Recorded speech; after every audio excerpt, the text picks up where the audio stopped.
Yo soy Joaquín Rey y esto es La Voz del 21.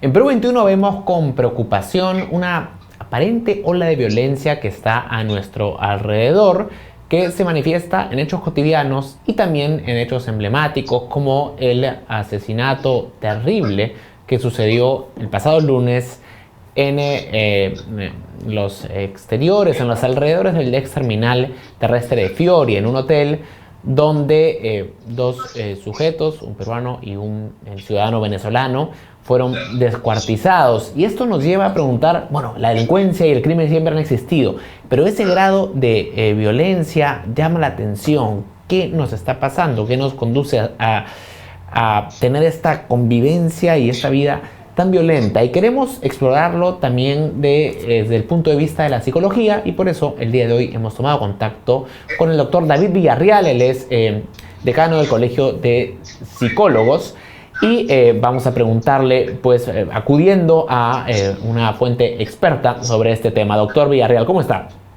¿Cómo estás, Joaquín? Es un placer conversar nuevamente contigo, a tus órdenes. Muchas gracias. Bueno, como mencionaba, ¿no? ¿Qué puede llevar a unos delincuentes a cometer un acto de la naturaleza como el asesinato que hemos visto, que de acuerdo con lo que presume la policía, el descuartizamiento en el caso del asesinato en el terminal de Fiori se produjo aún cuando los sujetos estaban con vida? Es algo terrible. ¿Qué puede estar pasando en la cabeza de personas para cometer un acto tan terrible?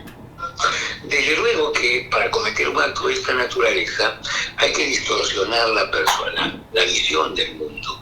Y tiene que este sujeto, el asesino, tener una agresividad tan intensa, con tal furor, con tal fuerza, que pierde de vista el dolor y el malestar que le está produciendo la otra persona, y muchas veces no tiene sentimiento de culpa, se deja llevar por la venganza, por el rencor, por el resentimiento, sea por una cuestión amorosa, tal vez por una cuestión de negocios, o un trato delincuencial, etcétera, ¿verdad? Pero, sin embargo, el furor que tiene todo esto hace que podamos ubicarlo no dentro de una persona normal, sino ya como una patología, ¿verdad? Donde la muerte del otro le produce placer, pero su venganza, su rabia, no solo va solo a matarlo, sino incluye además el destrozar su cuerpo, descuartizarlo, mutilarlo, ¿no? O sea, su ensañamiento ha sido muy intenso. Y estos actos, digamos, personajes con estas propensiones, ¿tienen algunos elementos que sean claramente identificables? ¿Usted puede identificar algunos patrones de conducta en personas que llegan a cometer estos terribles delitos? Generalmente muchas de estas personas no tienen sentimiento de culpa cuando agreden. Por ejemplo, si están en una pelea, a la otra persona la dejan desmayada, más bien se vanaglorian y lo dejen desmayado. Y no se dan cuenta que pueden haberle lastimado seriamente el sistema nervioso, producido una hemorragia, etcétera, no una contusión grave. Pero no se dan cuenta de esto, ¿verdad? Y esto de repente lo traducen a lo largo de su vida. Muchas de estas personas agreden a los animales, los patean, los matan a veces, echan agua caliente a las aves, dan veneno a los animales, ya se van manifestando, ¿verdad? Y es decir, algo está ocurriendo en ellos. Algunos tienen una personalidad antisocial, siempre hacen la pelea, la bronca en todo sitio, en todo lugar, y bueno, son conocidos por ser aquellas personas que siempre hacen revuelo, que siempre se pelean, y no solamente con palabras, sino también a golpes, a maltratos, ¿no? Estos, entre otros indicadores que podemos tener. Ahora, ¿podemos identificar algunos elementos o circunstancias en nuestro alrededor, en nuestro contexto familiar, social, que de alguna manera potencien estas reacciones violentas? Claro, puede ser una infidelidad, por ejemplo, ¿no? De pronto la pareja lo engaña, le es infiel, entonces se siente tan ofendido, tan maltratado, que descarga de esta manera. Puede ser no solamente este problema de la infidelidad, puede ser que la pareja lo deje, lo abandone, como está pasando en el Perú en los feminicidios.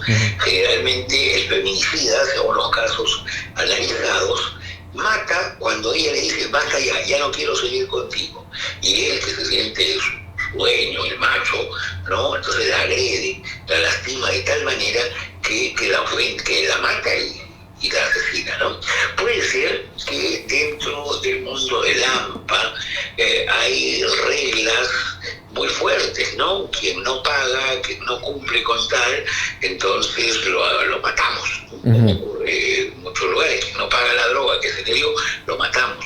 O hay algunos tratos que de pronto incluyen que si no funciona esto, lo matan. O de pronto para sus pares, o sea, para las otras personas de su grupo, esto es una suerte de escarmiento. Por ejemplo, en el AMPA, esta persona se portó mal, trató de traicionarlo, lo matamos, para que todos los demás secuaces vean que pueden terminar así, ¿no? Y pueden ser muchas cosas por las cuales se presenta esta situación. Ahora, en este crimen en particular, el del terminal de Fiori, y en otros que han sucedido, ha habido participación de ciudadanos venezolanos, que por cierto son hechos aislados, son delincuentes que de ninguna manera representan a la enorme comunidad de venezolanos que hoy viven en Perú y en Lima. Pero quisiera preguntarle si es que hay elementos en la experiencia de un migrante venezolano que huye de una crisis humanitaria, que tiene que experimentar un viaje en condiciones muy duras, y que eso de alguna manera pueda propiciar las condiciones para que algunos inmigrantes venezolanos puedan actuar de manera violenta. Cuando los venezolanos vienen al Perú, en la mayoría de los casos, vienen para conseguir trabajo, para conseguir un sustento, porque han vivido un contexto de desesperación, de gran carencia, donde de pronto no tenían muchas veces de qué llevarse a la boca, ¿verdad? Y ellos tienen una familia y cuando vienen al Perú se emplean en lo que pueden. Vemos a diario que por las calles están los ambulantes vendiendo sus arepas, sus bombitas, etcétera, ¿no? Pero lo están haciendo de una manera saludable, ¿verdad? Honesta. Hay otras personas que se emplean como mozos, como operarios, etcétera, y aún ganan menos de lo que debieran pagar el empresario, y algunos abusan con esto. Pero hay otro grupo que seguramente, como en cualquier población, hay una pequeña fracción que son delincuentes o tienen mal vivir, y es posible que ellos también hayan venido. Entonces ellos buscan a sus pares peruanos, ¿no?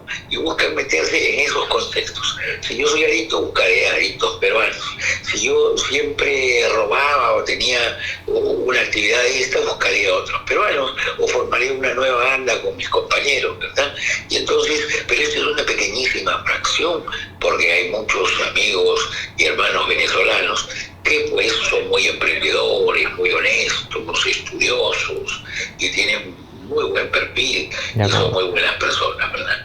Ahora, a nivel del hogar, de la familia, que ciertamente es un núcleo muy importante para la formación de ciudadanos, ¿cómo los padres deben educar a sus hijos para prever o prevenir conductas violentas?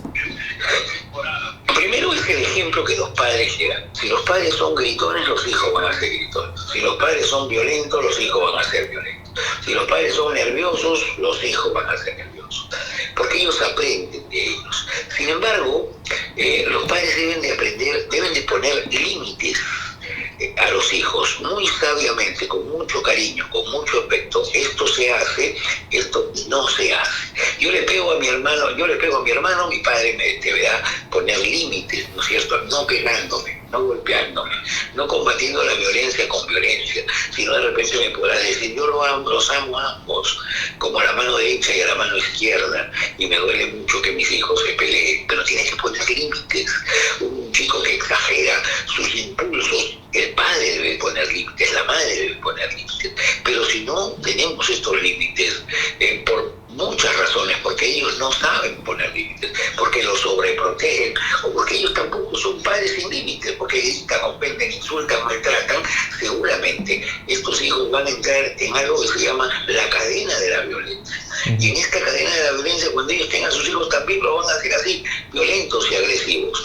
Por eso esto es una suerte transgeneracional, ¿no? Una suerte de problema transgeneracional que ocurre de una generación a otra. ¿Qué tenemos que hacer los papás? Poner límites, tratarlos con afecto, tener una buena relación familiar, darle su lugar, reforzar su autoestima, liderazgo, potenciar su capacidad de toma de decisiones, pero fundamentalmente estimular la inteligencia emocional.